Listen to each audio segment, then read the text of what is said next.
I'm gonna start today. I'm gonna try agmatine sulfate. That's a new supplement that I'm gonna start trying. Agmatine is like a precursor for nitric oxide production too. But I have a genetic SNP, so like a mutation, my NOx3, I think it is, gene. So I have a lesser ability to produce nitric oxide if I don't have the correct precursors for it. And agmatine just happens to be one of the things that I need to use. But L-citrulline worked really, really freaking good for me.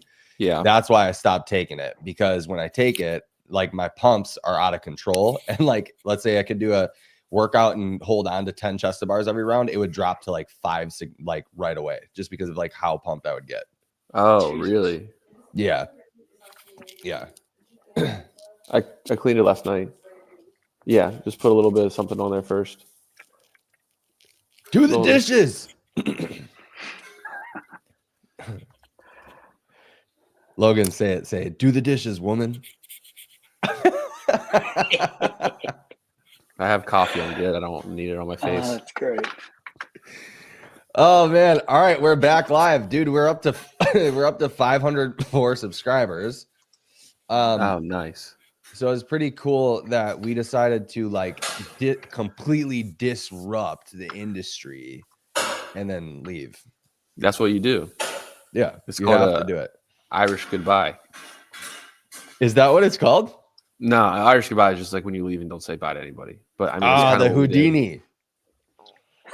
Hell yeah. That is not the same. Oh, it's not. What's been happening, boys? Nah, none. Grew a stash. That's about it. Been watching. Did you get a new career?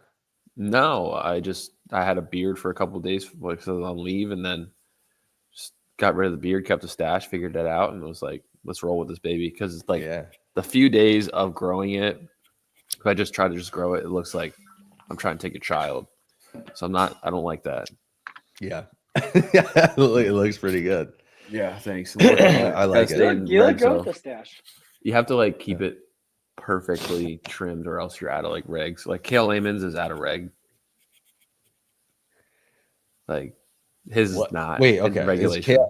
Is Cale the dude that I texted you guys about? Cale Layman? Yeah. That's his last name? Yeah. Okay. Mm-hmm. All right. We can get into that in a little bit. Yeah. Joe, what about you? Oh, I got sponsored by Rain. They just dropped an athlete for being a douche, and so they had it open. What? Who did they drop? Mitchell Hooper. Oh, nice. Yeah. Okay, so I do know about that. Good. I mean, you should. That's a strongman world. Yeah, Heather actually ended up telling me about that though. She sent me like the barbell spin post or whatever. What a d-bag. Yeah, why is there such an issue with strongmen and infidelity? All those drugs are on. Yeah, dude, it's the freaking anabolics for sure. So CrossFitters aren't on drugs because we're not cheating left and right with our spouses. Bullshit. Bullshit. Even dude, the amount of infidelity in the CrossFit world at the lower level drives me nuts. Gyms are just a giant cesspool. That. Yeah. Yeah. Dude, I remember, and maybe you guys can tell me if I'm wrong, but I remember, just because the specific area that these gyms were, I'm not gonna like name it out loud, but I remember coming into CrossFit and being like, holy crap, is everyone banging each other's wives and nobody knows about it? You know, like that was the thing that not the thing that stood out to me, but I was like, this is freaking weird, bro. I don't understand how people are like, how they're doing this, but it's happening for sure. The Mitchell Hooper thing is weird though, because like, and I told this to Heather a long time ago. I was like, he is such a virtue signaler. Like, he better make sure that his skeletons are clean, dude, that his closet is clean, because when you virtue signal that hard, something always comes out. Always. Yeah. You better be the cleanest guy ever. And like, cause me, like, you know, I was like, if I ever get famous, I'm screwed. Like, I'm absolutely screwed. And that's like, you know, I don't care. I literally had a Facebook page when I first started it. The first album that I created for pictures was Facebook is for fags. That's the first thing That's that I tough. did when I got a Facebook in 2007 or whenever it was. You know, so I'm like, you just like some of these dudes just try too hard to be good guys, you know? Yeah. Yeah, because they're not. And you can see just how quick he was to come after other people or like make sure that their shit was the light at the front row. Like, Yeah. Mm-hmm. I don't think your headphones are connected to the laptop, Joe. You say my audio doesn't sound good? It sounds the same from before you put your headphones on. That might just be because he's not using a mic at all, though. Oh, I thought there was a mic in the headphone. I don't know if the AirPods sound. Yeah, it says AirPods. Oh, never mind. All right, for your microphone too. Mm-hmm. All right. Well, anyway, what you been up to, Joe? What you been doing? Building a gym. Yeah, the arms look bigger. Walls are coming up. Yeah. Good. 11,200 square feet. Jeeps. What's yours right now? I thought yours was like 8,000 64. Right now. Oh, 64? Mm-hmm. Hell yeah. That's a lot of room for infidelity. He's gonna have private rooms just for that too. Yeah, that's actually a decent idea. You should just get a cuck chair for the corner. Yeah, they're all gonna have upside down pineapple signs on it too. Yeah. Oh my gosh. So Tristan informed me that this Cale Lehman guy freaking deleted his Instagram or something. Nah, I don't think he did because I was just on it yesterday. Yeah. Oh, you were? It was gone for a little bit. Yeah. What's the deal with it? Was this? similar to our podcast. It went away for a bit, but it came right back. Nah, he's a West Point kid who was on like the West Point CrossFit team, did the pit throwdown, fit dude, super fit dude, short, stocky, kind of like, you know, the new. Isn't he like 5 foot? I don't know if he's 5 foot, but he's like right there with your boy Colton. Dude, he's like Colton's height. Yeah. I heard that he's 5 foot. I don't have his page. trading There's pictures of him and Colton. In the military for that short. Is there a height requirement? No. He'd be fine. I mean, you can't have a midget, but like. That's not far from a midget. Dude. We gotta say little person, little people. No. Dude, what? Okay, so I'm gonna give you guys my opinion on this whole drama with him, and then you guys give me yours and the CrossFit opinion. Okay. I feel like it's kind of like a mute issue, right? Like, and again, I'm not super informed on it. Tristan is basically the only person who's given me any information on it. And so he told me that everybody keeps hitting on this point, and I have seen Keeping It Real and Hiller talking about it a couple times, but I don't really dive into the post at all. And so when I see it, I'm kind of like, dude, if the guy's not addressing it at all, you know, and CrossFit's like, supposedly Dave Castro is going to look into it. That's what Tristan told me too. Yeah. I'm kind of like, why still hit it? Like, what's the point? You know, he's not going to come out and tell the truth. It's almost just like, do you guys think that is he actually doing a disservice to anybody else? Like by doing this? Well, or is it just him? He took a spot from the Mayhem Classic from someone. And he's supposed to go to Syndicate too, right? Yeah, because that was like a direct qualifier based on your placings. It's just a weird situation. Like his agent Matt O'Keefe told him, "Do not talk to anyone about this." And again, it's kind of like one of those situations where it's like you're innocent unless you openly admit your guilt. Yeah, so like he didn't. It's more of a moral thing at this point. Like, do you want to show your videos or not?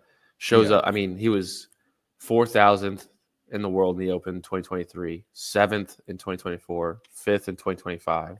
And we had very similar work. Well, we had very similar workouts last year, but like CrossFit can't do anything because he's not like he can just say I don't have the videos, and it's like okay, they scrub him from the leaderboard this year, and then so what? They can't punish him really. So people just like are expecting him to prove it. Just sure, yeah, because he got called out because he shows up. Well, we just look at it like it's easy to prove points. if it's legit. Yeah, it's similar to the Devin Ford issue. I guess believe that Devin cheated in the Open, and he unfortunately took someone's spot at regionals. Took dead ass last. I mean, Cale, again, getting rhabdo in that event shows that he does not have the either volume or fitness to really allow that. And that seems like a very clear requisite thing. But is that why people think that he cheated because of that? He showed up like at 0 points. Justin, there are workouts that you could 0. beat him in. Probably every workout, but I'm super fit and I just chose not to really push the gas, you know? You were super fit. Man, I saw a picture of you the other day. I was like, holy moly. Yeah, right. I mean, not even one workout to get something going. Like, again, I know it's the last event, but man, his Echo Bike, muscle up Echo Bike, I could go do that right now, ice cold, and I'd beat that time. Yeah. Like, we can go live and I'll do it. But he'll go. He's going to Syndicate Crown. So, and now they just opened up 10 more spots at Syndicate, so it's 40 people. So he may be able to take dead last. Yeah, that's what people were saying. But I mean, we'll see what happens. I'm curious. JR is very good at exposing. So like, he might not take dead last in everything, but you'll see significant holes in his game. I'm kind of confused though, because like I went on his page like weeks ago when this all first happened, and I saw that he did a comp that Colton was at. So I think they were a team. Yeah, was it the Valor Fit thing? Was it? So they were a team. Mm-hmm. I think that's what I thought too. Wouldn't it just be super easy for like Colton to just be like, "Hey, this dude is or is not fit"? Well, who yeah, knows I think if we Colton worked out could together. speak to that. But again, it all comes down to partner comps. Like, a good partner comp is going to handcuff you. The less fit person is going to dictate where you end up on the podium. Yeah. Not great team programming allows one person to do as much work as it possibly takes to win. And then they can just win. Like, Colton's leaps and bounds fitter than anyone that walks into those normal competitions. Yeah. You think even me? Yeah. Really? He could win with Tristan. No. Yeah, way. I mean, he couldn't beat Tristan. There's a chick on a team this year. They made the games based off of the online semifinal, and she was never going to go to the games as an individual athlete ever because she's too short and too stocky. Yet she's on a team now, and they made the games, and they were like 6th in the world. Are you talking about Andrasic? Yeah. Dude, she is so strong. Yeah, but she's so short, and she can't run. So she needed someone to push her in a workout. Obviously, they had her hand on her back, pushing her through at that run the whole time. She made it, but I'm telling you, she would never make it individually. Yeah. Dude, speaking about like running and being short, Heather was, when we were moving, Heather was watching the semifinal that Colton did. That was the Mayhem one, right? Yeah. Yeah. And dude, he was looking good on the running. He looks great in general. Yeah. His body comp looks great. Yeah. Everything about him looks good. I mean, dude, he's serious right now. Yeah. Yeah. I love it. I don't know if he can win, but fuck, he can get close. Yeah, for sure. Yeah. Kenneth DeLapp, yo. Paulina, guess who's back again? That's right. Yeah, we're back. Paulie D was just at the Power Monkey camp. I know, her and Rolo, dude. Yeah. We were just looking at it. I saw those pictures and I was talking to my wife. I'm like, yo, you want to go to Power Monkey camp? So I need some insight on how it is. I think it's $1,200 or $2,000. It's not cheap. Nah, the 2-day one is like $400 or like $300. Oh, that's not bad at all. Yeah. Yeah. Where was it? Yeah, she said it was amazing. I don't know, but they're all over the place. Like, they're in Europe. They're coming to New York at some point, like upstate New York. So we wanted to kind of go to that. Bunch of them? Yeah, the 2-day ones, because they have the 1 week. I think it's in September, and that's like, that's like super expensive. I know. So only ones I know is Dave Durante and then Margot Alvarez. Margot Alvarez is probably one of the best rowers ever in CrossFit. She won the marathon row. She held like a 155 for the marathon row. Holy crap. That's stupid. Whoa. I can barely do it for a 5K. Yeah, dude, I'd be at like 3 minutes. Yikes. Don't worry, Paul. Nuts. We're not going to row 155 for our 24-hour row. She said that the main one is in Crossville, Tennessee, like 40 minutes past Cookville. Yeah, because then they go to Mayhem and they do stuff at Mayhem. Yeah. So I'm expecting some possibly exciting news for this weekend. So Logan, I don't know if maybe you have the PTO or the means. The faster you tell me, the faster I can get out of here. I'm waiting on the answer. I got a answer last night. What is a answer? I got an answer last night. Thank you. Nice. Yeah. So we'll see what happens. I'll text you guys separately about that, but yeah, I think that if we could make that happen, I'm down to leave immediately. So we will be working with Brian Friend and Tommy Marquez. Dude, I actually kind of want to just see Brian, because he's not far from me. Mm-hmm. He's like 10 minutes away. Hey, Kenneth, I don't need to put it in the leave request when I'm the one who signs off on it. Dang. Kenneth, he just big bro'd you, dude. You can't let him, you can't let him get away with that, Kenneth. I am happy to see Kenneth in here. You guys, do you know what I saw? Like April 23rd or so, something like that. I just saw this post on my For You.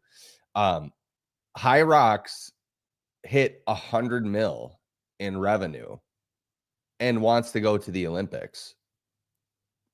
I mean, that works for the Olympics, right? Like CrossFit wouldn't work for the Olympics because the whole known and unknowable component, like that doesn't really jive unless they did like there's 20 options or 20 workouts, and then like we pick 5, but you can train for these 20 and know that these 5 will show up. But yeah, High Rocks, the way it's formatted, it's like a decathlon in a way, right? Yeah. Dude, I think that would be sick to see a fitness-based like thing in the Olympics and see see the best of the best. They just gotta get the standard fucking down. Yeah, I've seen a couple things on that too. What do you think about Tia's transition to High Rocks?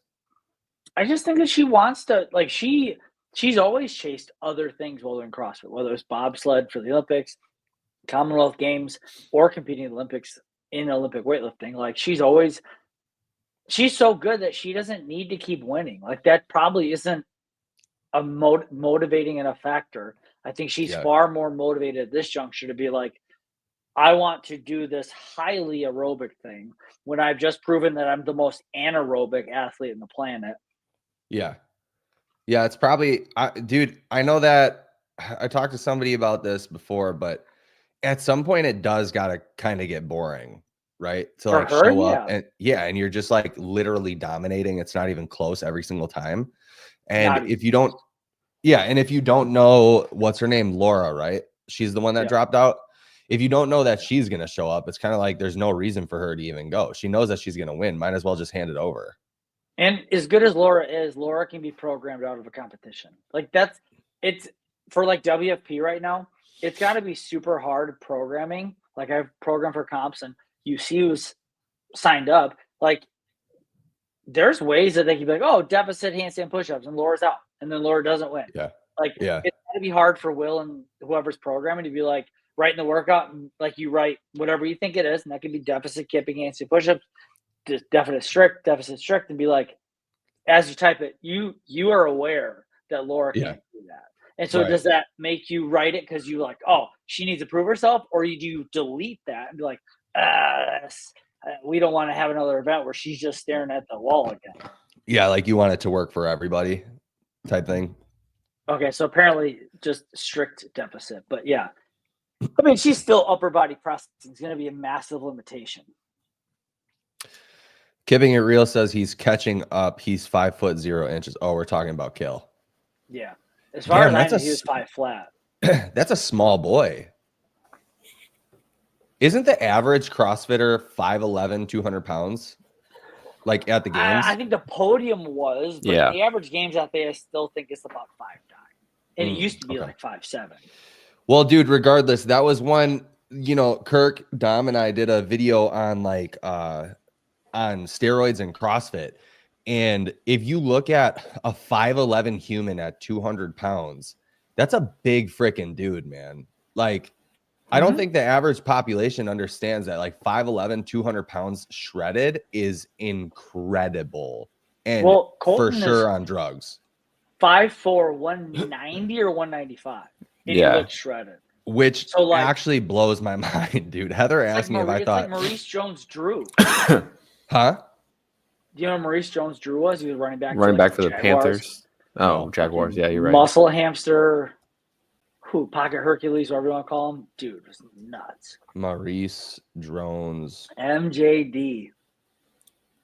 Yeah. True. He was 5 foot. I don't. He wasn't 5 foot. But He's like 5'3", maybe. Shredded and yoked. Just yeah. He's black, so that makes sense. Well, it does, dude. BBC Genetics, huh? Yes. Yeah, dude. Heather asked me if I thought that Colton was taking gear, and I actually had to like take a step back for a second and be like, No, nah, for sure not. He's a farm boy. You know, he's bred into those genes. Yeah, and he's been doing hard labor his entire life. I would love to know what the people that are taking stuff are taking, because again, I don't think gear is. You don't want to increase your blood viscosity. You don't want to get your hematocrit way high because it's going to make it harder to breathe and pump. Like, from what? Taking what? If you take like test or stuff like that, like when your hematocrit goes up, like your blood viscosity goes up, that's going to be counterproductive. Yeah, it could be. There's quite a few endurance athletes though that take testosterone, and you gotta like, obviously at that point it becomes a freaking chemistry experiment, right? Like you have to take so many things, right, in order to combat the side effects for this and the side effects for that. But yeah, I agree. Test would probably be a really dumb thing to take. Any sort of like actual androgen, Yeah. Keeping it real. I talked, FYI, this isn't information that I'm allowed to publish, but he cheated last year too. I talked to people who watched him, and it's the most effed up situation last year. Let's just say someone had to obey orders, abuse of power. The things I know make Cale look as sociopathic as Mitchell Hooper. I don't know. Whatever. You guys are all like really big fans of CrossFit, and I could definitely, I would maybe think the same if it was something that I was a big fan of, like cheating. Yeah, so it's like someone that was in powerlifting and like, yeah, right, they pull 750 and bench 520, and then next year they're like right there with Halfdoor and them pulling 1,000 and benching 850, and it's like, this doesn't happen. I guess what the thing is like with the Cale situation, I kind of, with the format of CrossFit, I'm kind of like, duh, like this is bound to happen so much. Yeah. You know what I mean? Money. Like, yeah, exactly. I'm just kind of like, yeah, there's way too much margin for error. You know what I mean? For an online type of competition, like obviously, like people are cheating at our level. You know? No. So I think the lower you get down the rung of fitness, the more cheating there is. Like, because people just think that there's no way that these guys train this hard or this smart and do these things. I need to push the needle one way or another. And I'm up against the 8 ball because I work a real job. And it's like, nah. But to me, it's like the Devin thing. Like Devin cheated. I'll just say it because I believe it. Devin cheated to give himself notoriety and to give himself an IG platform that garnered, I should listen to this guy because he took top 20 in the world in the open one year, and he made it to regionals this many times, and now we can strict press 330 pounds. Like, well, it's not even that you believe it, but we like saw it, like he posted the videos and like he clearly cheated. That guy did, So yeah, what you're saying is not out of bounds at all. But you can have success monetarily and financially by like doing that stuff. I have so many people that I've had in the history of my gym that will pay games athletes to do their programming or nutrition or whatever. It's like they're only paying them because they want to feel like they get to rub shoulders with a cool person. Dude, yeah. I'm not even gonna lie. Recently, I thought about getting on testosterone for business reasons, because I was like, it'd be so much easier to get shredded, stay shredded, to have more energy, to get bigger faster. Like I'd put on 10 pounds probably in 8 weeks, of muscle if I got not that much. But the thing is it would just ramp things up. I thought about it, and then I went and got my test checked, and I was like, oh, I can't. I'll have so many side effects if I do it at this level. But what is yours at? My test was like 870 something. Oh, sweet. Yeah, I'm high test. Yeah, which is it's cool. But no, so then I was like, So I can't do that. So yeah, it's just, it's like monetarily, yeah, all this stuff makes sense. Cheating in CrossFit too makes sense if your goal is to build a business. I don't think that that's Cale's goal though. He doesn't seem to be like a business focused guy. A lot of those guys just want to make it to, like, we had so many people in the history of our gym that were like, oh, if I could just make regionals just once, just get on the floor, then I can say I'm a regional athlete. That was what they were chasing. And you get people that will do whatever it takes to get there. Yeah. Why not? Yeah. If they allow for it, because CrossFit basically does allow for cheating the way that they do things. So if they allow for it, why not cheat? Especially with the team stuff. But like, I think that the way they went with the team stuff was like, hey, if you do that, you'll get canceled. And that's going to be a bigger punishment than anything we can give you. Yeah, for sure. Kenneth says, I'm thinking about just starting to do Zen and only Ollie lift. Yeah. You sound like Logan. Heck yeah. Zenicinos. That's funny. I've thought about trying Ozempic just for funsies. Hell yeah, dude. I had a buddy that I think he's been on TRT for a year now. He's probably down. He's been doing it he's been doing Ironman training. But he said, honestly, he just feels more of like a life benefit. He just has more energy, like doesn't need a nap. He can just keep working longer. He can get done with working and be in a better headspace with his wife. Like, that's what has expressed as like benefits. My serious opinion on TRT is like, I think it's a good idea for a lot of people to like obviously raise the testosterone, but so many people are missing the mark with TRT because they get all these benefits from TRT that they probably could have got if they would have dialed lifestyle factors in, like, and simple ones too, right? Like if you go outside and you do some grounding for 5 to 10 minutes in the morning, you're supporting the electron transport chain in your body. It has a downstream effect on hormones, and your test would probably raise because you're regulating stuff like melatonin and all these different cofactors, right? And so many people don't want to take the time to like get blood work. What am I deficient in? And like what micronutrients am I deficient in? And then supplementing for those. So many people could fix their testosterone problems by doing that, dude. So many people, but they just hop on TRT. And look, I just had this talk with somebody yesterday. I don't think there's anything wrong with steroids or testosterone. Like, do what you will. But if your goal is not to be a mass monster or not to be like this incredibly fit dude, in terms of like musculature and stuff, do all the other shit first and see if you can do it naturally, because you are shutting down your body's natural ability, at least for a period of time, to produce testosterone. And maybe you don't want to pin yourself every week for the rest of your life. Yeah. But Keeping It Real says he's at 190 and on TRT. He's 190 and on TRT, he's only at 600. You're probably, I would bet that you're at like 100 or 100 per week, right? Something like that. My test is permanently low from 10 years of opiate abuse. Unfortunately, I tried everything. I was falling asleep at work. Yeah, I mean, there's definitely different use cases, like for sure. Yeah, I got a buddy who just got his test checked and he's at like 380. And I was like, oof, yeah, maybe you should eat at least DHEA to see if you can support that. Yeah. Anyway, dude, the Mitchell Hooper shit, that shit is crazy, bro. Like we were talking about before.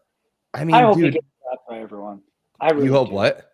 I hope he gets dropped by every sponsor, and he just like, he's got to face the music. Like, if you're that level of a dirtbag, I don't want good things for you. I think one thing that he said, I don't know, he didn't do a video, did he? He did like a story post, right? He did a story post. Okay, just so I remember correctly. But he posted that him and his wife had already been talking about ending their relationship or something along those lines. I wonder if that was like reactionary, like for him to say that because he's trying to save face, or if it was true. Yes. Because a couple different things, like if it is true, then what he did, I don't know if it's necessarily like the worst thing ever, right? It's super bad. I would never ever do that. I want to make that clear. But apparently, and this is what Heather said, because she's, a woman, so she went into the drama and she like went and checked his wife's stuff. And I guess his wife was saying stuff like there's context for everything and blah, blah, blah, blah, blah. And so, yeah, dude, I mean, that is dirtbag behavior. If you're going to go and do that and then like be shitty against other people for doing the same thing that you just did. And it's not just the cheating, it's who he cheated with. Yeah, who was it? Wasn't it his like his wife's best friend, maid of honor at the wedding, and his assistant. Bro, but take a minute to think about that too. Like, how does his wife have a friend like that? No, I agree that it goes both ways, but still, like, no, I'm totally with you. Yeah, it's just you got to control your shit. The higher you get up, the easier it is to get torn down. And it's not like, it's all people are like, oh, I wish I didn't have a celebrity, because there's shit that comes with it. Like, you got to have a clean run. Yeah, otherwise but just come to a screeching halt. Yeah, but even being that famous, like, it's not. I personally believe that it's not because he got famous and then he's like, oh, I got all these people and these girls chasing me. Shit was happening before. Yep, it was happening before. He didn't love his wife completely. The chick just got hotter. And they probably didn't have God in their inner circle of what keeps them strong together. You know, like, they didn't have something that bonded them outside of love or whatever. And like, kids, like, that doesn't make you closer to each other. That aids in your affection for what you're doing and your religious side too. So yeah, he was all fucked up before, and that was just a disaster waiting to happen. Yeah, you need a moral framework. Yeah, to start with. Yeah, for sure. Yeah, dude, it's pretty wild. Like, just the things that he said about John Young, who is like a Christian dude, right? And he was like, legitimately good. John Young is a great guy. Yeah, saying that he looks at women as sex objects or whatever, and then it comes out like this. That's freaking crazy, dude. Yeah, that's because John speaks his mind in the podcast, and he's saying what he's thinking is funny and it's good. Yeah. But no, if you listen to his stuff and then he has his own like side podcast that talks about faith with somebody else, like, this dude, he walks the talk. Doesn't Kipping It Real do a podcast with him? I don't know. Ask him. I guess you ask him. Speaking of that, like, I agree 100% with what Kipping just said. Like, it'd be like if you have a fucking affinity to little kids, like, don't run your kids program. Let someone else do it. Don't put yourself in a situation where, like, I'm definitely not saying it's okay, but like, be smart. Don't put yourself in environments where you have access to things that are going to be a stumbling block. Kenneth will always be sporadic, so just bear with us. Yeah, he goes, I haven't in a month or so. I need to do another one. I just like talking about the Bible sometimes. Yeah. Oh, he meant his podcast. Oh, yeah, I guess. Sorry, I took that as a dig at us, but I kind of like more sporadic than this channel. Yeah. Yes, Kenneth, gonna try to create. Yeah. Yeah, dude. I mean, again, like, everybody's got skeletons in their closet. It's just weird when like it's an obvious virtue signal and you're like projecting, problems onto other people. To come out and say, like, especially, dude, like, I don't know about you guys, like, I don't know how close he was with that other strongman that cheated on his wife, but like, if my friend cheats on his wife, I'm gonna have a talk with my friend. I'm not gonna go out and post on Instagram and be like, I cannot support what he's doing. That doesn't mean that I support what my friend is doing at all, but I would have a real conversation with him and be like, dude, like, what's happening? You got to tell your wife about this. All these different, like, it would be a serious conversation. It wouldn't be me going out and being like, I don't mess with him. I am morally superior to this guy, because we all have our issues. I think it speaks to who he thinks he is. Yeah. It's because he thinks that he's someone that's so special and so well regarded that I have to speak about this because everyone wants to know what I think. It's like, no one cares what you think. Just go lift the heavy stuff. Yeah, that's all we care about. Bring a medal home for USA, and then now it's like, bro, come on.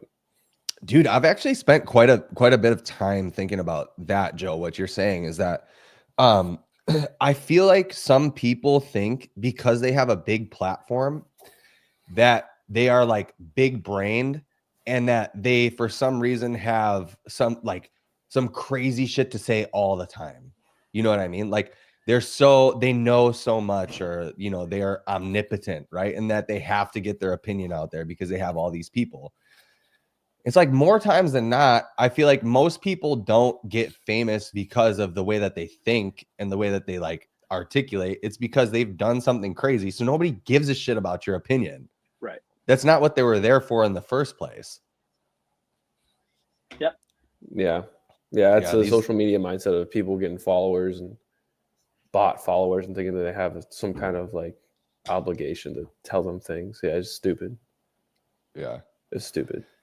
Yeah, it's pretty dumb. And then, but the thing that drives me a little bit like insane, and that's why I've like honestly taken time off of social media too, is because when you get those types of people, then it's like all they do is they like accrue this mass following of people that are similar to them that are like, and now it's an echo chamber. And then everyone's like, you're in your own echo chamber and blah, blah, blah. But it's like, you don't realize that you're actually trapped by your own echo chamber too. And like, you just don't think that you are because they're screaming about other people's echo chamber, but they're also just supporting all the things that you say with no pushback and no challenging. Right.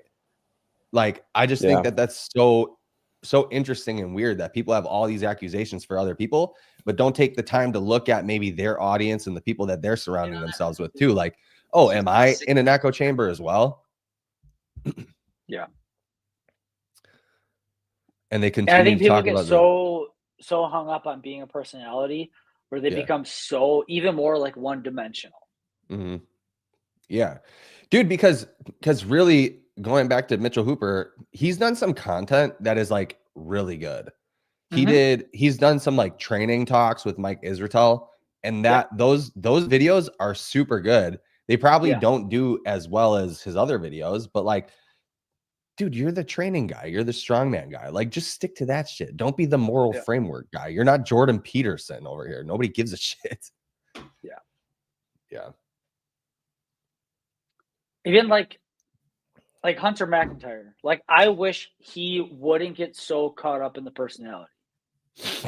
Like, I feel like sometimes he just feels like he's got to be so over the top and so bombastic and all these things where it's like, I think he's got a ton of knowledge. I think he's got a cool story. I think he's got a lot of good, fun shit he can share.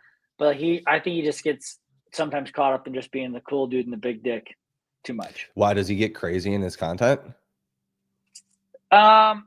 Especially when he goes on Savans, I feel like he feels like he's got to bring this extra. It's like I feel like he tries being a WWE wrestler. Like, he comes in with all this personality. He's got like a boa on and, like, I think he's a cool dude. I think he's an incredible talent and an athlete. Yeah. I just wish he would show more of himself broadly, good or bad. Does he still go on Savant's podcast regularly? I don't know. I don't think he's been on for a while. I don't know if that's... Is that drama real?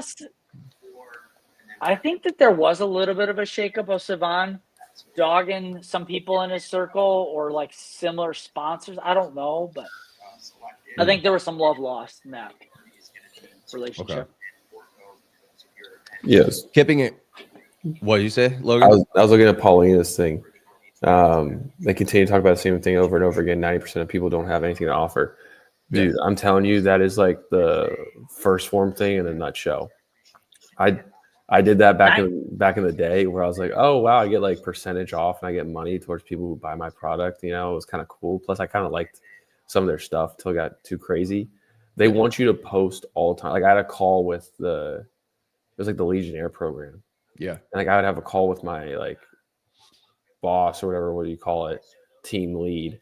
And it would like tell us how to post and tell us how to do this and add more stuff to your story. And it's like, I didn't want to do that. I kind of just wanted to like share with my friends and like gain some education, because they had some good educational platforms to read off of and learn about products and, you know, nutrients and stuff. But it was like, they wanted you to be this person online to like push it and be a figure for first form. And then the crazy thing is, when you do, the only people that comment and like your stuff are other first form Legionnaire and athletes. So you stay in that echo chamber of like, oh, what we were talking about before, like, oh wow, what I'm doing is great. And then you really look into like who's saying like, oh wow, this is fire. Wow, yeah, it's everybody in that same chamber is just gaslighting you to think you're doing the right thing. And they're like, it's like how it terrible. was with Advocare, right? Yeah. Advocare was huge. Everyone pushed that stuff like, and then all it took was Advocare changed their pricing commission model, and then no one said a thing. Yeah, it was done. Yeah.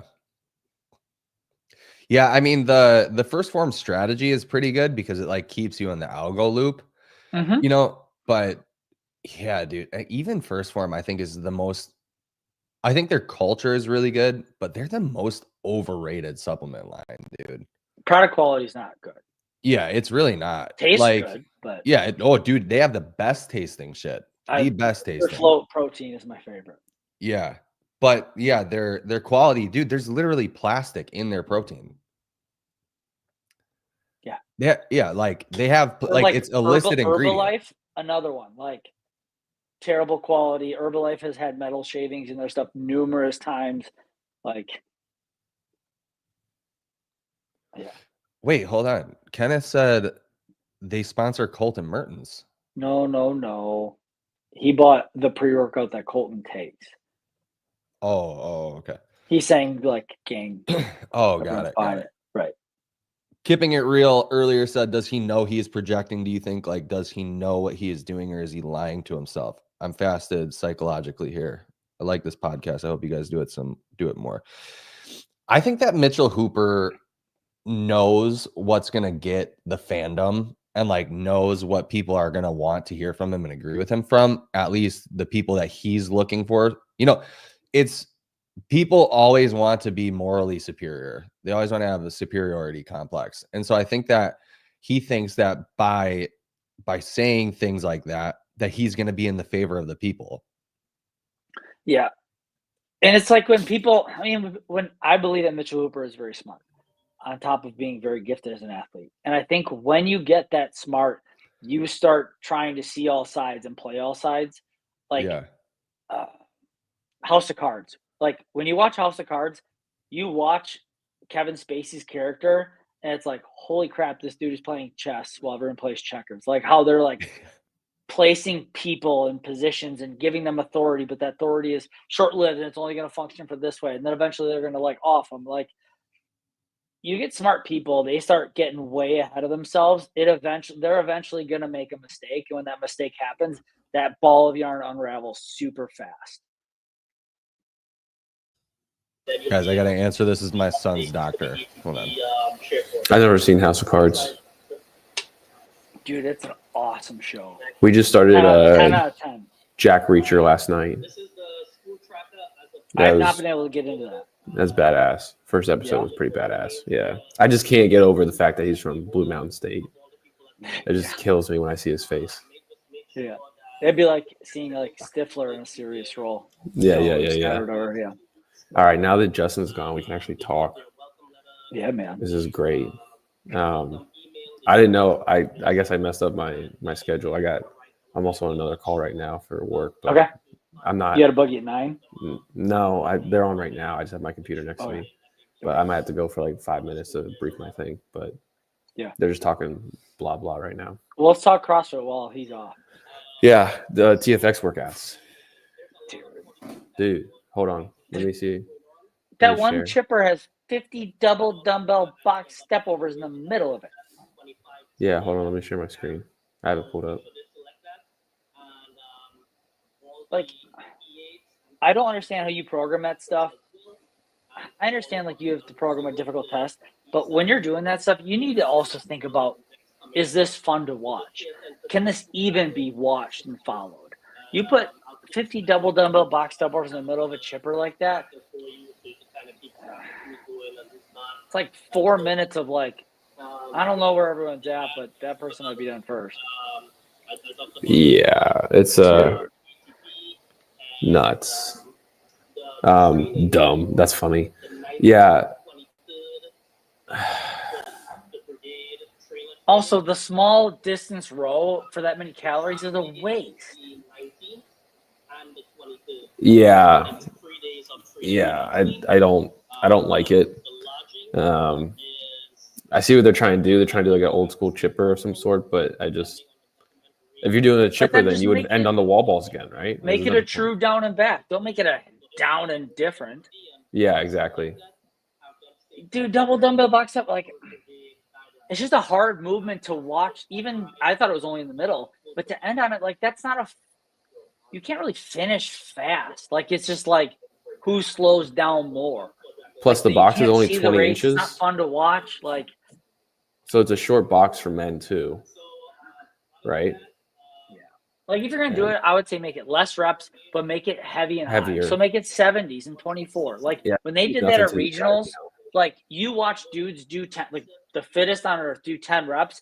They would set those dumbbells on the box and be like, "Oh my God, I gotta try to pick these up." Like you watch Pat Vellner, who's got a 600-pound deadlift, do those in 10. He was like toast, and they do 50 to finish. Yeah, but at least they were dancing every 10. I don't know. Yeah. Isabel, fine. Okay. Legless, shoulder overhead, legless, shoulder overhead, rest, row climb thruster. 7-minute time cap to do that? I don't know. You're probably going to see a lot of females not finish this after doing the legless, going into the regular rope climbs. Yeah. Especially with 40 people now. 205, 135. Yeah, I don't think that's right. 205, 135. Oh, she's on headphones. She knows numbers really well. It should be 155, right? It depends if they're going off 70s or 60%. 60% was very much old CrossFit. It should be more like 75. There's times where I'll program 75 and sometimes 80 on certain movements for the girls. Just I feel like you're only keeping them down by programming. Yeah. 60% is not okay. Like it is. Yeah. The girls should be the guys. Yeah. But that's a lot of legless into rope climbs, a lot of pulling. I don't know. That'll be. I'm no wizard at programming, so I'm just talking from a generic person on the podcast that jumps on here and there and does CrossFit. I don't think that shoulder to overhead is either heavy enough or big enough sets. Like I think it's really imbalanced. 6 legless is a lot of work. 12 shoulder overhead 205. I can do that. So you're doing 18 shoulder overhead max in this workout. I won't. It would take me 4 times longer. No, more than that. It would take me 6 times longer to do the legless than it would be the shoulder overhead.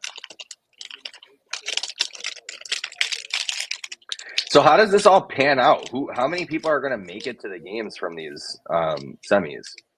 2. And how many people get to actually 11 compete? online, 2 here. How many people get to compete? 30 eventually go to the games, 40 here.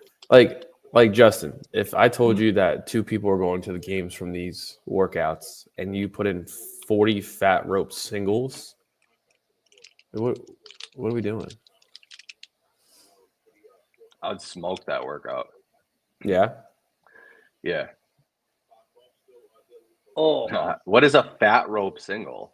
It's the type of rope. It's probably like some kind of RX rope or whatever brand they're using, and it's probably some super I'm thick. guessing for that one, they're using it's like a rope, like one of those super thick ones, like where they actually take a climbing rope and they cut it down. That'll be interesting. That'll be grippy. Yeah, that's one. Didn't let's see. What's his name? Rich Broning program this? No, he programmed. No, he programmed heavy. J.R. Howell did Syndicate. Rich did Mayhem. I don't know who does this. Yeah, I don't know. I would also make that less sets and longer. You got to give people more of a time on the bike to blow themselves up.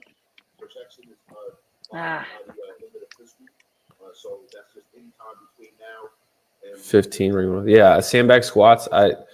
Obviously I don't know the breakdown, but this one we just saw the sandbag squats at that one comp they just did. What was it? Wadfest or whatever it was. Wadlin. And yeah, they had so many issues with people not going down full because they were doing the bear hug. They had to be bear hug squats because you stop at your knees. But I mean, the weight's not on here. 150. I think Rich does the feed bag because that's easier to get on his shoulders, and that allows a better visual to judge. Yeah. Yeah, I did a workout. I've been to TFX twice. I think I've gone 3 times, but I competed twice. And the one workout was like ring muscle ups and hang squat cleans for a certain amount of time. And then you had like a 1 or 2 minute break into you ran down the other end of the field on his dirt field. And this is in Oklahoma City, so not the one they do in Texas, and it was into double unders and handstand walking. I was just like, you're just trying to throw everything in for us to get it done because we only had like 4 events to do. So they've done this before where it's just like a shit ton of work of different implements just to say, hey, we tested this. But he's been around. He was at the first games in Aromas. What's the long? He was at Dave's Ranch. What's the long workout? Like, what's their long aerobic workout? Not this one. No, that's it. What? 6-minute time cap, 12-minute time cap, 7 sets, so 14 minutes. That's still 5 power minute, output. 10-minute, 21. So it's the chipper. There's no actual like long aerobic test. Big dude's gonna win that workout for sure. Yeah. Well, we're gonna lose movement, rower, big boy movement, double dumbbell box step over big boy movement. The only thing that levels the height thing is that it's a shorter box to keep shorter people at a decent cadence on the step over, but like that's still a big boy workout. Isabel, big boy workout. But this bike workout, that's a big boy workout. It's a tall box to get over.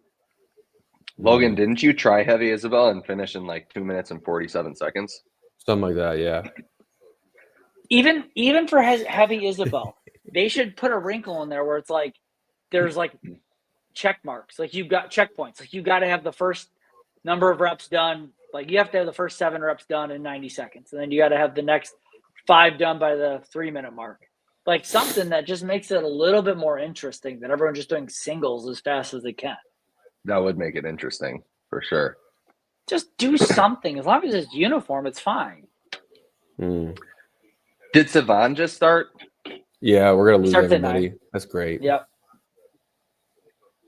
Yeah, I was going to say we lost a lot of people. Paulina is saying she needs to work by. Yeah, right. Paulina, she actually works. No, she actually works. No, I know. She, yeah. Huh. Well, we'll see how this semifinal goes. It's this weekend, right? Yeah. There's 2 things happening this weekend. Which they said wouldn't be, in the way of any CrossFit stuff, but at the same time, they said WFP is this weekend? Yeah. Yeah. First one. Oh, boy. Yeah. We got to move fast if this is a thing. Yeah. But I mean, they were saying like, oh, it's not going to interfere with the CrossFit season at all.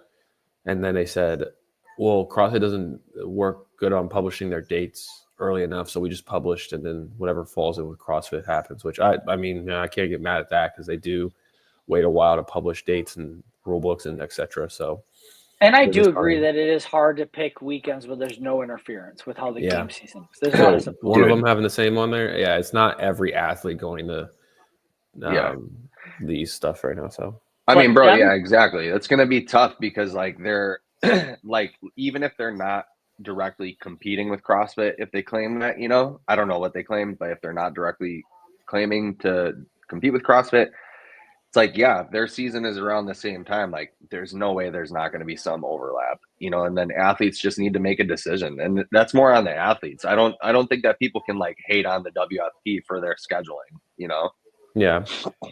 I just don't like that they ducked the podcast with Rich. Did they duck a podcast with Rich? I saw something they were briefly. Down there and they wouldn't do one. Yeah. Will and Spencer or Saxon were like, "Oh, we need another person here for this." And then they jumped on Talking Elite Fitness. I don't like that. Then they went to Talking Elite Fitness and did a podcast with them. But okay, devil's advocate, why would they duck a podcast with Rich? Like, why? What? Like, is because they're going to ask the legit questions? Like, Angela's going to ask hard questions. Rich is going to ask hard questions. Scott's going to ask hard questions. Like, but what would be like the hard questions? You think? Like, what do you think the hard questions would be that they wouldn't want to answer? Because like I personally just don't see a world where like, dude, we're talking about competing in fitness. We're talking about like working out, right? So like, I personally don't see a world where like, and I don't know Will and Saxon. Saxon's the one, right? I don't know Will. Spencer's still competing. Okay, so I don't know either of those guys, but like it's hard for me to imagine a world where they would be so nervous about whatever the questions that Rich Froning is going to ask them about when we're just talking about working out. You know what I mean? Like But maybe it's I'm everyone wrong. everyone in that circle, it's all of their livelihood. If working out didn't exist, none of them have nice houses. Yeah, but they probably don't want any kind of bad publicity before they start their first one. Yeah, but like what would the line of questioning be that would be so difficult to answer? Anything they can't answer, like it just in regards to what it plays in with the CrossFit field, where they see it going. I mean, Rich is dumb smart with this field because he's been through it all, so he's probably got better questions that I can think of at the moment. But the same with Angelo because they're in that hemisphere of like they ran a semifinal. They kind of know how some of the back end questions work and what kind of to ask and what to poke around with. But I don't. Yeah. If you have an inkling of anything that you won't be able to answer right away before a week or two before your actual first semifinal, like I wouldn't even play that game either because you're probably going to jump on some point later down the road when you have your answers done. Yeah. Do we also think that it might just be like too premature for them to even answer any of those types of questions? Because like they haven't stepped in the ring. I don't know. I feel like people are expecting so many answers from these people and they haven't even gotten to start yet. That's because they promoted themselves so fast and with so much. Like, yeah, they just got Adidas as a shoe sponsor. They, just figured out their stuff in December where they're going to be. Like, but they're promoting it with money backed up into a space that didn't do that before. So it's like they're putting a lot on their plate early, saying that it's going to be so good. So yeah, they're going to expect a lot of questions in this niche community. Yeah, I don't think anyone doubts that it's going to be good.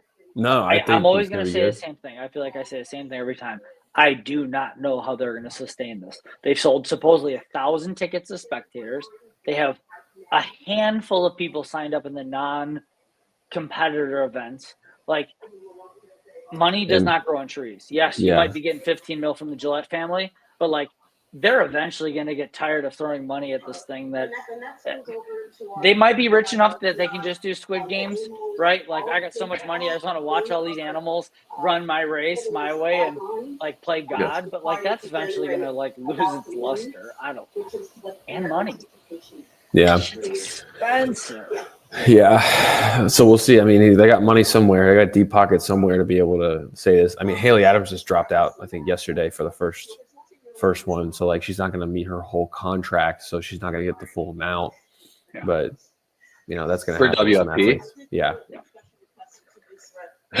So why isn't Rich having like athletes, like WFP athletes on the podcast to answer some of these questions that he might they don't know shit. The same thing that that's like us talking to Maggie. Like she really don't know much. She's just signing up to be like, I want to be a part of this. And I don't know anything else. And the only people in the room do is like 3 or 4 people. I don't remember who said it, but someone said it like with the affiliate thing. Like, we really don't know where we're going to go with this affiliate thing. We just want to get 50 affiliates on board so we can use their understanding of what would be good for them. It's like, what? Yeah. What are they're like bringing a board of directors. Like, hey, we don't know what we want to do with this. Let's have a board of directors of these affiliates, and then you drive us where to go. I think it could be smart in the sense that like if they want to be affiliate the brand for affiliates and for athletes, it probably is smart to bring on a whole bunch of people. Just say, hey, we have this framework that we think we want, but we also want to be for you. So come join us and let's see what are your concerns. But then you control your narrative by putting it out there that way. Being like, hey, we want to start an affiliate board. It's going to be a certain amount of money. We're going to use this funds to come back to you, whatever it's going to be. But like this next incubator phase of the next 6 months, 18 months, we're going to use your input to create an affiliate program that is a win. Yeah. What are some of the hard questions that you guys would have? Like, what would you guys want to know? Like, let's just I know it's not great to speculate, but if you were in Rich's seat, what would be the things that you would want to ask? Mine comes down to money. That's my biggest. I don't have an issue with this existing at all. I don't have an issue at all. People should choose what they want to do. Choose where you want to compete. Choose how you want to compete. Choose what path you want to take. If you don't think you can win the games, yeah, I understand not competing at the games because it doesn't make a lot of money. But what it does give you is presence. Like, look at the success that James, Jason, Dallin, Colton are all having because they're garnering a following, and like they're building a presence, right? I don't think WFP can do that. All they can give is money. So you got to choose what you want. Yeah. Logan, I think I just think they should do it in the fall. That'd be my question. Why not do it in the fall? Poke holes in my understanding. Why not just do it August, September, October, and not directly compete? Build your reputation. Show that you can do this. Yeah, but then you're asking people to either try, because what they're going to do is try and do both, and they're going to fizzle out throughout the year because they're ramping up and they have no. You're asking them to choose. Then you're asking them to choose. I think I think they should. I think people should eventually choose because it's got to be one or the other. Like, to do both is just now adding on to the element of there is no season, because I think you got to earn your season. Like Matt, Tia, all those guys, they could have an off season because they were good enough. When you are not at that level, you still have so many buckets you're filling: strength, aerobic base, skills. Like, there's too much to work on that you can't just train it. Like, Tia can rest for 3 months. She has all the skills. She has requisite strength. All she has to do is reintroduce energy, like, and get her fitness back, right? If you are pick an athlete that has big holes or limitations, like, you have to not only spend time building a base, building strength, but you have to, like, okay, what is it? Local grip fatigue or what it might be. Like, there's just more nuances that you can't give time off to because you're going to get further behind. This is my opinion. No, I think that's fair. Yeah, I don't know, dude. I don't know. I can't see. I just think it's weird because like Dent said the same thing, I think, Logan, in that podcast that you told me about. Yeah. That, like, she didn't like that they ducked a podcast with Rich either. And, like, part of me just goes, like, I don't know. And again, you guys tell me what you think because you're more OG CrossFitters, but, like, part of me is just like, they don't owe him that. Like, I like Rich just as much as anybody does. Like, he was one of the first exposures that I had. Actually, Noah Olson was the first exposure to a CrossFit Games athlete that I ever had. Oh God. Yeah, he was the one when I, like, looked up CrossFit like competition or whatever, he popped up. It was Noah Olson. And that's how I got hooked up with Training Think Tank. That's how Mia became my coach, was because of that rabbit hole. And then but then Rich is the one, obviously, that everybody knew about, like, even in the bodybuilding and powerlifting world or whatever, because he was the most marketable at the time whenever, he got famous. Mm-hmm. And then but, like, it's almost like, how, like, rappers and gangbangers have this idea of, like, you need to check in when you're in town. Like, if you're, like, from the East Coast and you go to LA, like, they say you need to, like, check in with the California Crips and shit. It's almost like that, where it's like people are expecting that the CrossFitters or, like, the WFP checks in with the OG CrossFitter, right? And I'm just kind of like, I just don't think that that's, like, an owed expectation. I just think if you can't get along with Rich, there's something wrong. Could be. I think Rich is just a, like, very matter-of-fact guy. And if you can't get along with Rich, I'm not saying Angelo, I'm not saying Scott. I'm just saying, if you can't sit down and have a healthy, good, fun conversation with Rich, I don't think that bodes well. I mean, the podcast with Brian Friend went really well. Why didn't Rich ask him more questions about the WFP either? Brian didn't have answers. He openly admitted over and over and over, I really don't know. I'm sorry. I guess I don't remember that from the pod. To my knowledge, that's probably true. No, that's probably true. I can misremember too, but yeah. Yeah, I just, so again, flat out, I don't want WFP to fail. I just don't want them to negatively impact the quality of the athletes. You see athletes pulling out, choosing things, not doing things. Like there are athletes that are going to be making the wrong choice. And before, What does that mean? Like Emily Rolfe and Alex Suzanne not doing in-person semifinals. They're doing WFP this weekend. I think there's just too many options, too many choices, and people are going to pick the wrong things. I agree that Emily Rolfe doing in affiliate semifinals is probably not going to go well for her programming wise. She's not a high power output athlete. There was no testing really of like, there was the long workout with rowing, rope climbs, and totem bar, but I don't know. I just think you have athletes that are making choices that aren't going to be good for them. I don't know. I don't know. Yeah, but time will tell. It's got to unravel itself. Again, yeah, we make a lot of speculations, but it'll unravel. I want Guy at the games. And it you sucks do that want he's doing Guy at the WFP games instead. But dude, also okay, this is kind of off topic, but you said the thing about in person or in affiliate semifinals not going well for her. What do you guys think about this? I think it's like so weird that they're programming different workouts for different athletes to compete to get to the games. Like TFX I don't love that. And Mayhem and Syndicate, and I could be wrong. I'm just like, saying, but like all these different ways to get to the games have different workouts.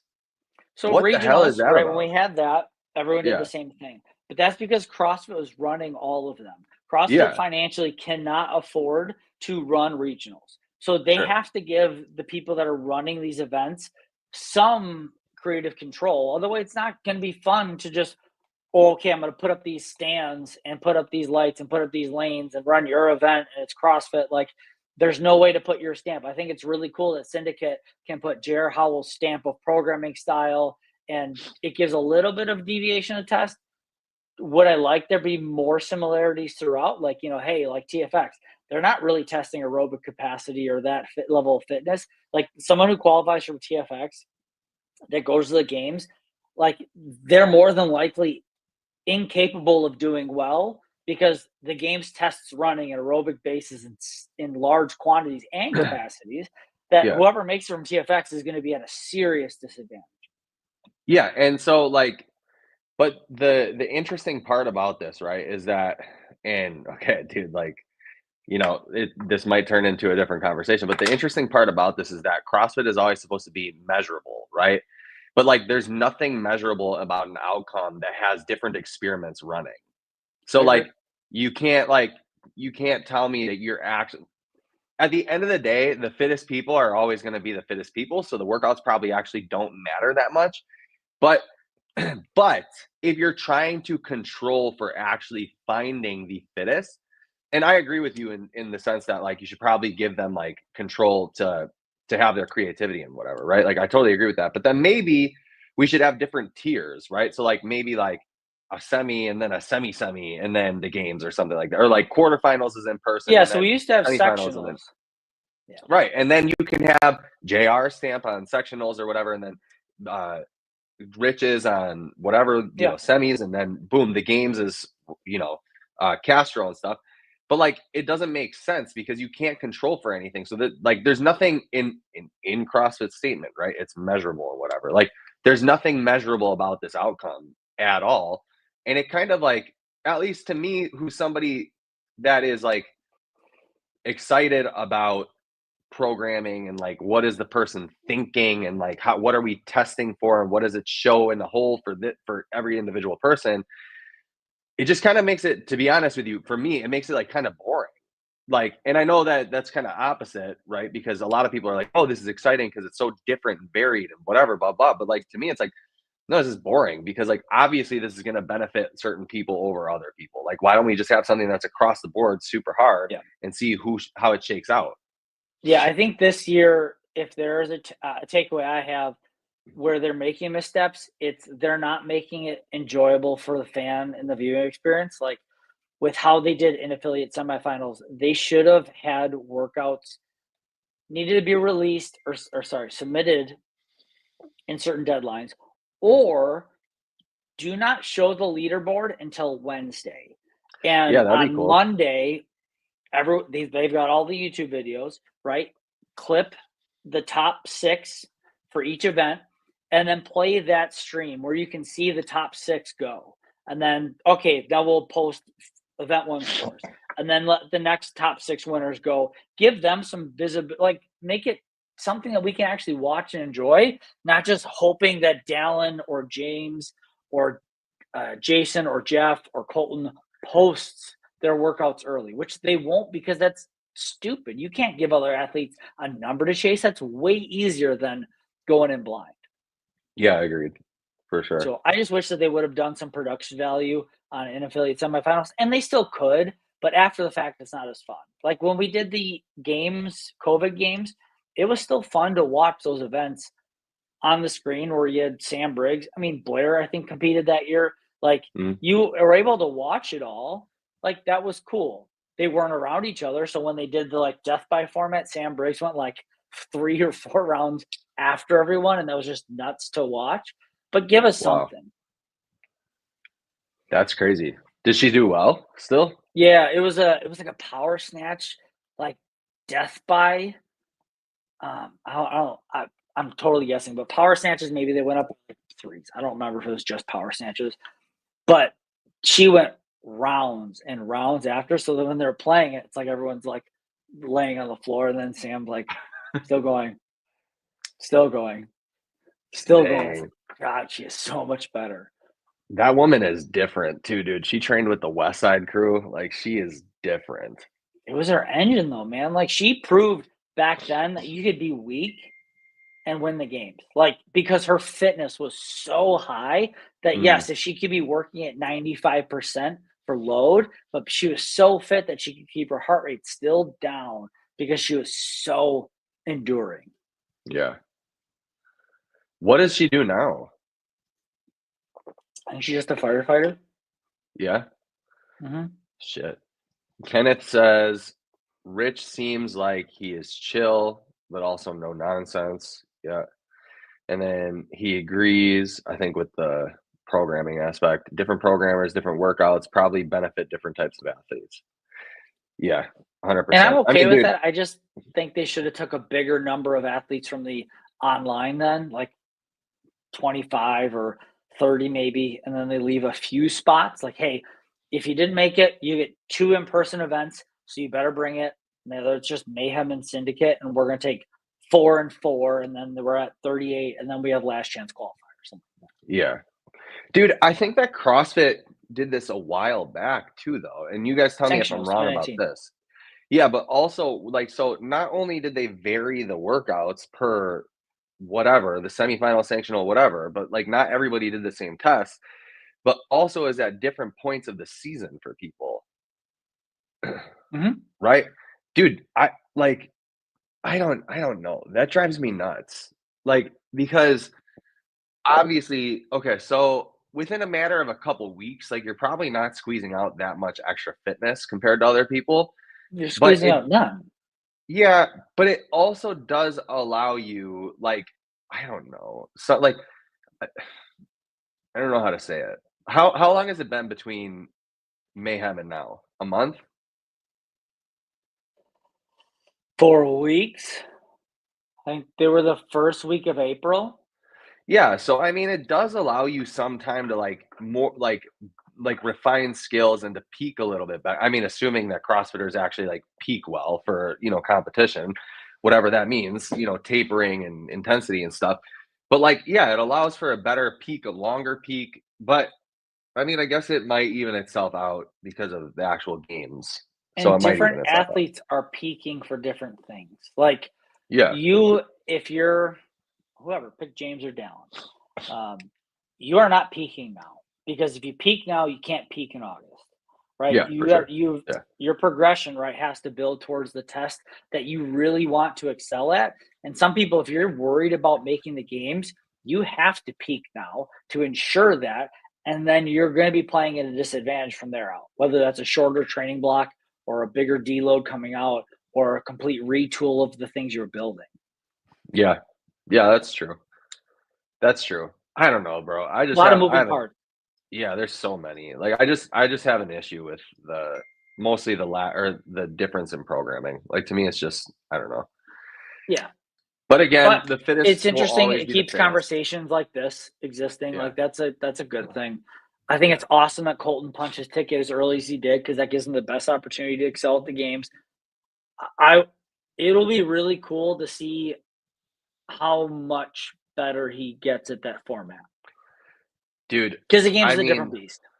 bro, let's just like take a minute to talk about Colton, dude. I think it's I'm definitely not trying to make a comparison with me and Colton here, okay? But his idea of unbroken, right, is kind of monumental in the sense that like mentally I feel like something just like switched for him. It was probably his not making it to the games last year. But also whatever happened in his fitness almost seems otherworldly, right? Like that he would take it from not making semifinals to now being what some people think is contender for the games. Like, dude, I remember somebody had asked me 2 years ago, or one of my friends had told me 2 years ago that he needed to work on his engine because he was not like he felt like he wasn't getting any more fit. And I think that this is like a common misconception in CrossFit is that people are like, I just don't feel fit. So that means that I need more zone 2 cardio or whatever. And I'm like, do you need more zone 2 cardio or is that just something that like Matt Frazier needed? And now everybody has taken this idea that like because their engine sucks, whatever that means, that they need to now overdose zone 2 cardio when really like maybe your problem is just you don't know how to hang, right? Like you just simply don't know how to hang. And so what I told him was like, I genuinely don't think that your zone 2 is bad because I've worked out with him a bunch of times, right? Like I don't think that your engine is bad. I think you have a lack of knowledge of understanding how far you can push it for how long and the ability to like just like mentally hang out there, right? And so I'm like, what you should do is maybe scale the workouts back, although you're an RX athlete, and just learn how to hang on. Because some people you can't tell that to a person coming up in CrossFit, the scale workouts. That's like the crux of what the fuck they were supposed to do in the first place. They're like, I got out of the scaled, I don't do scaled anymore. Yeah. Well, dude, I mean, even like but genuinely, right? Like, no, I agree with you there for sure. But even if you're an RX level athlete, okay, just learn how to take a set closer to failure longer, right? So like so many people, and there's tons of research on this too, but not tons, but quite a bit. There, so many people are so wrong with how far off they are from failure. It's like disgusting. Like the research shows that people are like 7 to 10 reps away from failure when they think that they're 2 or 1. And so like when you have some, and so I'm like, dude, just hang on to the bar. Like if you have unbroken snatches, hang on to the freaking bar. And it's going to give you worse times in the front end, right? Because you're like Isabel, for example, right? So if you want to get better at Isabel, you should probably learn how to hang on to the bar a little bit longer or learn how to be faster dropping the bar and getting to the bar and picking it up. There's the only 2 options, right? And so, but what I would do is I would just fail on Isabel like a couple times because eventually that failure is going to build to more resiliency. And then you're going to learn how to hold on longer. You're going to get better. Take the workout slower even and hold on to the bar. Stop putting it down. Does that make sense? It's like if you're training Isabel where it's like you have to do 10 reps unbroken in your rest interval. Like you're building a threshold that you can build confidence that you can hold on versus every time you do Isabel, it's like, okay, I'm going to hold on for as many as I can. And then when I mentally break, I'm going to drop the bar. So you're not physically breaking, right? Whether you open with 12, 15, 17, 24, right? It's what you have between the ears that day, not what fitness you brought in that workout. So I think for Colton, the biggest thing that's changed is confidence. And I think that's what won Justin the games twice is confidence. When you come in fucking feeling like you're the dog and everyone's like, dude, what? I don't know what's going on. Like, confidence is the biggest thing. When you approach a barbell, when you're like, oh, I don't know if I'm going to hit this clean, like, I got to focus on this, and this, you're going to miss. When you're like walking to the bar and like you're feeling it, like, dude, it's different because you're confident. You're not overthinking. You're attacking the bar. Confidence. And Colton's got it. No, 100%. I agree with you. Yeah, but that dog's got a leash on him now. Who? Justin. Oh yeah, for sure. But I'm saying when Justin won, man, like, and was winning, like he was having fun. He was happy. Like you could see, dude, when he won that clean event, the second year he won, you could feel the room change. Yeah. Like he beat Ricky. You saw him when they finished. Ricky finished after. He walked by Ricky like you don't even exist. It was like, dude, it's so cool because you could feel his aura. Like, I got this shit. It's over. Yeah. You don't exist. It's mine. Yeah. CrossFit is that sport too, where you need to believe that you're Himothy. You know, and if you don't, you ain't making it anywhere. Like golf too, man. Like they're totally different sports, but golf is a thing about confidence and riding momentum. Yeah, for sure. And they're totally different sports. One's all skill and one's all what work have you put in. Yeah, I agree. Justin, I'm excited for Cole. Are you good at golf? Me? Hell no, dude. I do not have the I don't know why you just don't look like a golfer. No, dude. No. So I wanted to be good at golf at one point, like probably 5 years ago, like COVID time. And so my uncle gave me a set of clubs to borrow, and I was so bad, bro. I cannot, for whatever, like a lot of times sport comes pretty naturally to me, and golf was just not it. It would not come. And I was just there for the beer. You know, by hole 3, I'd be so bored that I'd just like get drunk because I'm like, I don't have the attention span for that. I don't know how people can spend hours in a day on a grass field doing that. It's so much fun. Yeah, I mean, you're a putt guy. You're that or a top golf guy. I think I see you that like a top golf is cool. Yeah, see, you know it. Yeah. But like you're at top golf for like an hour and you're done. You know, and you get to choose. Yeah, because all you're doing is trying to whack the shit out of the ball. Yeah, like, that's great. That's not golf. That's great. That's my kind of golf, dude. No, dude. No shot. I don't know. You guys are both golfers? Huh? Are you any good at golf? I'm decent. My uncle was a pro. He was on the tour for a while back in like the 80s. He's an old dude. And I'll bring my clubs. If we can find time, we should play like a quick round. Yeah. If we go to Indianapolis. Yeah, I got a pair of clubs. I'll bring my clubs. I just need to play more. But I used to play every summer. I used to go to the golf course and hang out with my aunt and uncle and work on the greens. And then we golf all day. Damn. Yeah. Like I'm not stupid good. Like if I catch lightning in a bottle, I can break 90.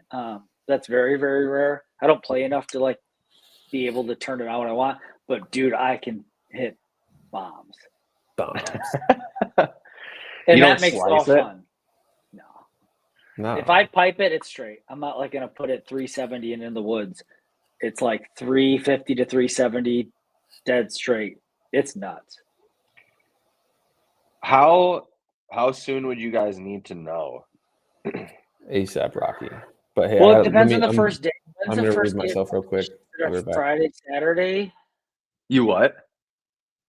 When's the first day competition? I think it's Friday. I think. Should I look? Let me see.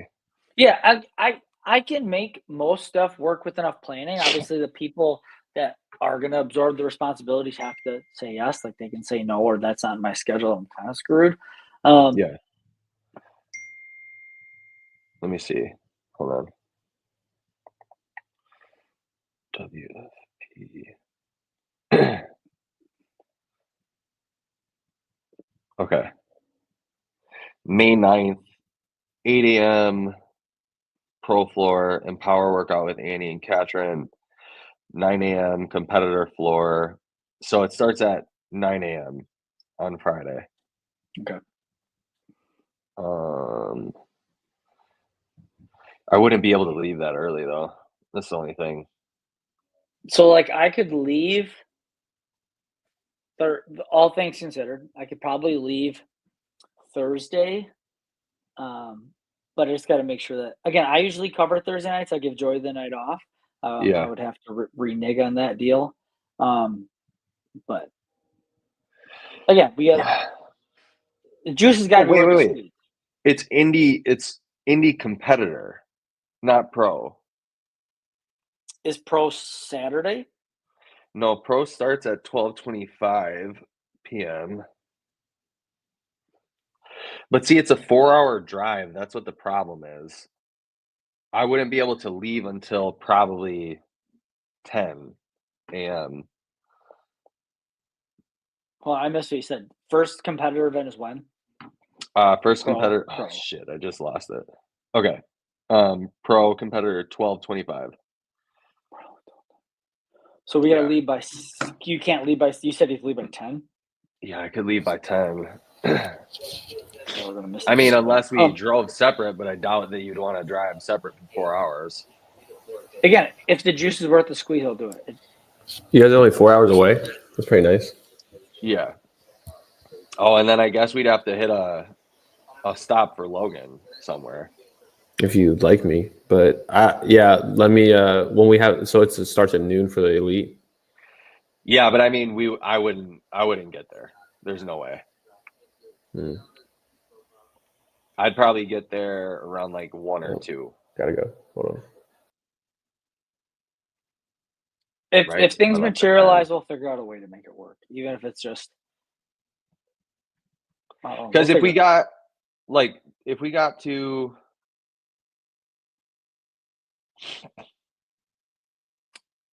Gabby Magala meet and greet 3:30. I mean, we'd be there in time for the last Are two the events events.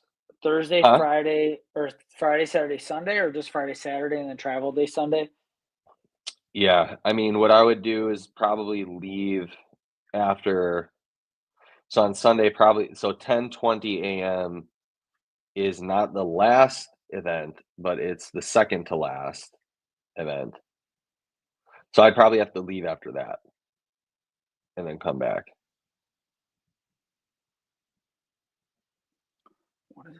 You said it's a 4-hour drive? Yeah. I think it'd be worth going if we would be able to, if he's gonna let us set up like the backdrop and the tent and shit, if they would let us do that, and then interview some of the athletes and see what they think about WFP, like how it's going so far and shit like that. And then we could like create a vlog around it too. Yeah. And Dents is gonna be there, so it'd be like a good connection to like be there and chill with her. For me, it's again, juice has got to be the squeeze, right? They got to give us not only media pass, but like give us some structure of what we can do and what we can't do, right? Like with Savan, they tell them every time, like this year you can be on the floor, this year you can't be on the floor. You can do this, you can do that. Because if we get there and they're like, we're just like every other fan with a camera and a microphone, and we got to try to like. Well, I'll tell you this. Yeah, I tell you this. I know. Well, I know, right? I'm almost certain that if we just showed up, we would get media privileges for sure. And then like Dylan Shoemaker is going to be there too, the fittest photographer. So he could probably work something out with us too for like photos. You know what I mean? Like, yeah, I know. Like if we just went, like showed up on a whim, it would work out in our favor for sure. I know that. Yeah, no. Yeah, I get what you're saying. So let's see what we can make materialize. I'll start throwing out some hypotheticals to the staff and seeing how I can make this work. Cool. I'm sure. And then I'll probably go out and get a new lens and shit too. Like you gonna get a long boy? Yeah, long boy, yeah. Because then we can get a little bit better. You can also rent. You can rent those too. So sometimes it makes sense to rent. Like, yeah. No, that'd probably be way better to rent that. Yeah. Yep. Okay. Yeah, well, I think that if we get the opportunity to go, we should definitely go. Cool. And then I'll just take all the shit. Collaborate and try and make this be a cheaper flight for Logan. Give him a little more time. Yeah. What is the town again? I don't know. How's your fitness lately? Dude, my fitness is good. I feel like I don't have an off button. Really? Yeah, I don't know, dude. I like something changed. I have no idea what it is. But yeah, I think detoxing this mold shit has gotten me like not added fitness, but just like fitness that I didn't, have without it or with it. And then the running probably helped a little bit more than I thought it would. Well, for it the builds long period of it time. builds that aerobic base, right? As you know, the aerobic system is always working, right? You can pick all those other energy systems. They don't give a ton of carryover to the other, but the aerobic base lends itself in some capacity to all of them. Yeah, 100%. Yeah. Yeah. And then, yeah, dude. What about yours? Dude, I feel fit as shit. It's weird. Really? It is happenstance. Like I've been doing Justice programming with Nina Vragovic. Nice. And it's like we have similar weaknesses. So it's Yeah. it's well written for me. So I'm back to having individualized programming. I'm training more than ever, and I normally feel really sore and really beat up, and I feel really good day to day. I am eating a ton, where like I would say I'm eating a quantity of seriously to my detriment of what I look like with my shirt off, but my Yeah. body feels fueled and feels good and feels like it can repair. Your body Well, looks that's not good. the goal either, right? To like look super Right. sexy. So yeah. You're always it is. you're gonna you don't want to. That's a bad thing. Yeah, dude, it's amazing what happens when you eat enough, right? It's crazy. Yeah. I think that's probably like a good I hired on a nutritionist again, Becky from TTT. I think that's probably part of the equation for me too is I'm finally eating enough, you know. I think that goes I rarely think anyone's actually overtraining. I think they're just under recovering. Yeah, I don't think overtraining is a thing unless you're doing Rich Piana's 7-hour arm workout, and no With one's insulin yeah, and exactly, blended fruity pebbles afterwards. Yeah, no, I agree with you. Eat I your don't food. believe in overtraining, dude. I believe in under recovering. Yeah, And that's why sleep. Yes. yeah, people don't sleep. People don't take the right like we talked about earlier. People don't take the right micronutrients. People don't do the grounding. They don't do the sunlight. Yeah, stress is a big thing. They're not regulating cortisol. They're not doing their breath work. You know, all these different things. They're not, regulating their nervous system. Yeah. You put yourself in this constant fight or flight mode with being anxious and stressed. Yeah. And it's like you go to perform, you're like, I don't understand. Like, bro, you've been channeling and heart like all. Yeah, dude. Yeah, that was another thing that my buddy, like the one who tested for low testosterone, he's like, yeah, dude, I just need this supplements or to figure this out. Or I say to him because I know about his personal life. I go, bro, there's no supplement, there's no diet, there's no lifestyle routine that is gonna fix. Yeah, there's no Zen thing That helps with stress. Yeah, it does for sure. But there's nothing that's gonna fix this direct problem that you have in your life that you're choosing to stay a part of that is causing you all these issues. Like, yeah, you can supplement for the testosterone and bring it up, and that's going to help a little bit. You can take the omega-3 fatty acids, the bioavailable vitamin D and all these different things. But if you still have this going on, you're still going to deplete all of this. Because and when you supplement with magnesium, when you have high stress, high cortisol, it's depleted even faster. So you're all that, whatever. I'm like, so you hold on to this, all this shit is just like baseline drop, baseline drop, baseline drop. That's all it is. Yeah. Okay, hold on. I gotta see. I'm looking. Tour stop 1 at where is it, dude? Why can't I find the freaking location? Indianapolis, right? It's not in Indianapolis. It's in the Annapolis. Well, so even if I fly into Indianapolis, I'm still gonna be a minute till I get to the venue. Where the heck is it, bro? Yeah, but what if you flew to Milwaukee again?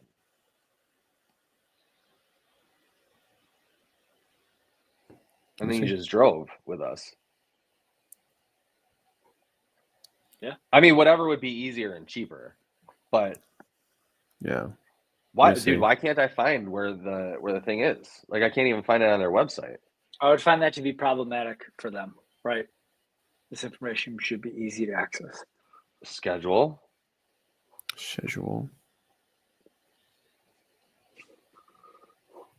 Wait, tickets. Okay. Okay, I found it. So you guys are driving up the same day, right? We said that morning. Yeah, I would have to drive. If things allow it, I gotta start asking for time off. You gotta ask your boss, huh? Yeah, I don't get to write my own. Okay, so Grand Avenue Park Boulevard. It's in Westfield, Indiana. So it's about a 5-hour drive. It'd be faster in the That's too far. That's too far for the Tessie. Nah, that's perfect. I guess I'd Let's be see. cool with seeing how the charging GPS station thing works. Yeah. It only takes 20 minutes to fully charge most times, Wow. depending What on does how that many cost? people. $10. What? Yeah, Oh, that's it's way like $10. cheaper than I thought. Bro, I spend any night that I charge my Tesla at home, it's like 17 cents. Wow. Yeah. Okay, let's see. Airbnbs are available. No, they should be 504 by for they 2 should nights. be they should be putting this up. Yeah, right. 504 for 2 nights at this Airbnb right here. Hey, this podcast that's on every other month, we're gonna put them in this suite. That's what you Yeah, deserve. right. Oh shit. All right, boys, I gotta go. I gotta get over to the gym and start training people. But Go. let's hop back on Thursday, right? Time will tell. Yeah, time will tell. As long as we stick to this schedule, dude, I'm good.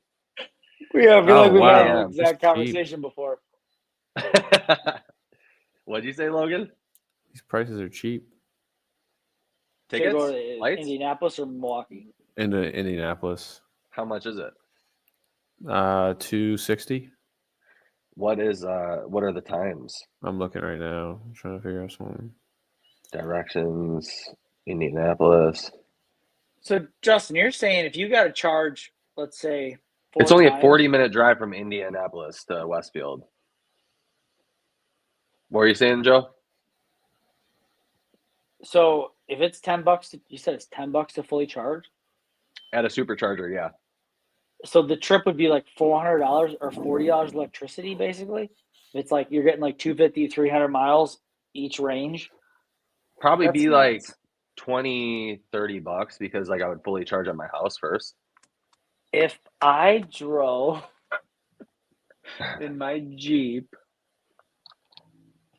Yeah, that thing's a gas guzzler, dude. Yo, damn. It's hard to hear what people talk. What's the name of the town it's in?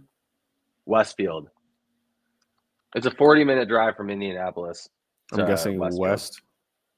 Westfield, yeah.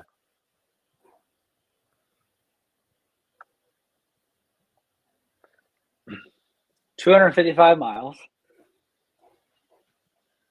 Oh, it's It's only 255 miles, so we'd get there on a full charge. This says 3 hours and 57 minutes. From you? Yeah. Yeah, but you're an hour away from me. Not my problem. Yeah, we would get there on a full charge, dude. I would definitely charge halfway, though. I think it wouldn't be that much. It'd be $115 in gas probably for me. That's not that bad. Well, Logie, let us know. I'll text my guy again today. My God. Your guy. Yeah. My God. I don't want to put out there who might be helping us out because whatever drama with the WFP and CrossFit there is. So I'll talk to him today. And then yeah, we'll see. But I'd also be down to just like make it happen and then just ask for forgiveness. Yeah, That's what I usually do. I'm not against that. I just got to make sure that I got my home in check. Cool. All right, cool. Well, yeah, let me know. Let's figure it out. Hey, boys. All right, boys. Peace out. Good pod. Deuces.